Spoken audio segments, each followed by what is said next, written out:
Mama Akwaba, what frame Ajua searching Mesrel. Now I subscribe to my channel. Me a notification bell also for more news. And I'm Bawmia. It's unprecedented. As for we are in the courts. You see, a medical Ghana, some I judge Ghana. You want to be within these 5 months as an abaya. Because we are going out with a clerical. I don't want you to be afraid. But the power in us, come on, yes. Come on, the power in us, come on. Too much. It's many executive no exercise. It is strategy in the level. I say CPC, crusade prayer campaign. Yes, starting crusade, you know, a Joseph constituency. Not less than 300 men of God. Yet you go them. And you go down. And some say every region you be organize yourself for. Tap right. Any pair chain or any back. A suffer. Almost train. It's a so. Papa, yeah, I suffer not less than 300. Yet you can for more than half ever. To a suffer now over the Gatanga, I so sorry. Who are suffer now who are, I so sorry. Alaji Bawmia, Papano, Nakoma, yeah. Hey family, my name is Joe Metal and you're watching the Testy TV. Keep watching and NPP, yen kasabe brin magana for nye dede.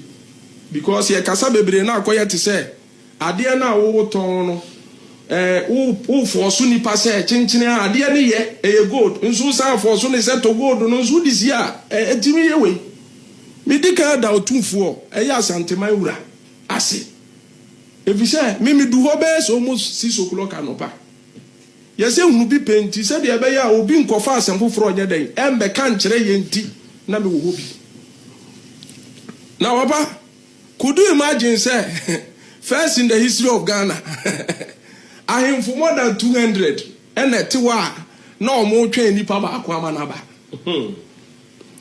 na awon wasem won say fiti otumfo ne palace eko nana poku eye Matthew poku prempe fi enwa nti yesensi form nam krom etie die nipa e ka ne ne ma ekoso na waba in fact say ebi nsi da me hu say ye ba beyi vice president onye onu no okwa akogina president no na kwan ya omode fa so amane kwan so no ene amamre kwan so no ewo the almost the powerful kingdom in Ghana ebi anama nka ni ya momfa nche the whole Ghana ha ahini ya yenim se eso edimu tumi wom wi asanteman fima enye yi na sabio ye ba be yi no na etwase ye kogye ni fi ahimfie ho na efe ye yi ni pie na wansem ewo mu ne se could you imagine say ahimfu yi nyina ba be hie wo fi say papa we obedi president obetimi atwa afo mu nyina so embra ye tete ni nso wo fie na wo fi say otumfu obetimi de obi ahye na fo nsa sabi otumfu ote Ghana ha okun a esi ebibie besi ne na so no resolve de na nye yeda question na nkan sese me ka but me ja etiefo ene ahwefo say omo ansa ho in fact unprecedented if it turn over no so no me hu bida say enkofo say ye kotwitwa video tie oni say mamba synchro de tie de odi anya wotere me betwa won foni akomu de akere ade esi meaning some technicians in the career and Chom the better so there. What was that? Idea agro we own. Nay, a bonko for you, and this for be more. Or more my own Pharisee for this abuses. Be a we as if you are yomofe. And your coshata the cocoa, or Becassa cocoa and fatao. Could you imagine say your own? Take an opportunity for Ghana, say, Sabu NPP, young Kasabe bring Magana for ye dede. Because ye kasa bebre na akoya te say ade na wo ton no wo forso ni pase chinchine ade ne ye e gold nso san forso ne set to gold no nso disi a etimi ye we medika da otumfo ya asanteman wura ase efise me du ho be so almost 6 o'clock anopa yese hunu bi penti se de ebe ya obi nkofa asemfo fro onye den embe kan kire ye nti na me wo hobi na waba. Could you imagine say first in the history of Ghana I am for more than 200 and etiwa na omo twen nipa ba akwa ama na ba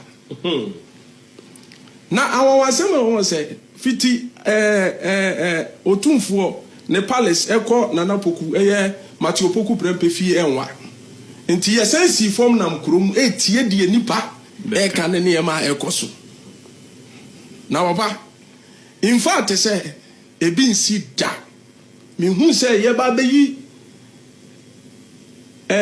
vice president onye onu no okwa akogina president no na kwan a omode fa so amane kwan so no ene amamre kwan so no ewo the almost the powerful kingdom in Ghana ebi anama nka ni ya momfa ncheme the whole Ghana ha ahini a yenim se eso edimu tumi wom wi asanteman fima enyeyi na sabio ye ba bayi no na etwa se ye kogye ni fi ahimfie ho na efe yeyi ni pie na wawasem ewo mu ne se could you imagine say ahimfo ye nyina ba behie wo fi se papa we obedi president obetimi atwa for mu nyina so embra ye tete ni nso wo fie na wo fi se otumfo obetimi de obi ahye Ghana fo nsa sabi otumfo ote Ghana ha okun a esi bibie ebesi ne na so no resolve de na enye yeda question na nkan sese me ka but me ja etiefo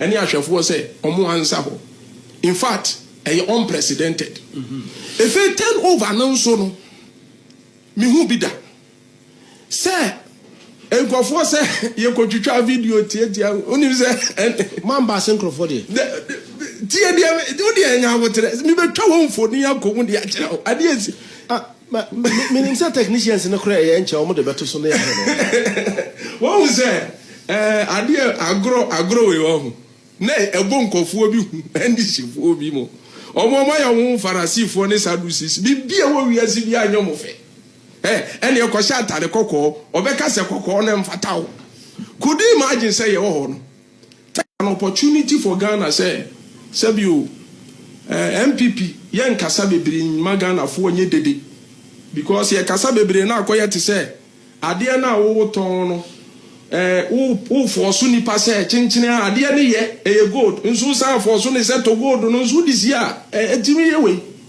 medika da otumfo ya asanteman wura ase efise mimi du ho be so almost 6 o'clock anopa yese hunu bi penti se de be ya obi nkofa asemfo fro onye den embe kan kire ye nti na me wo hobi na baba could you imagine say first in the history of Ghana I am for more than 200 and etiwa na omo twen nipa ba akwa ama na ba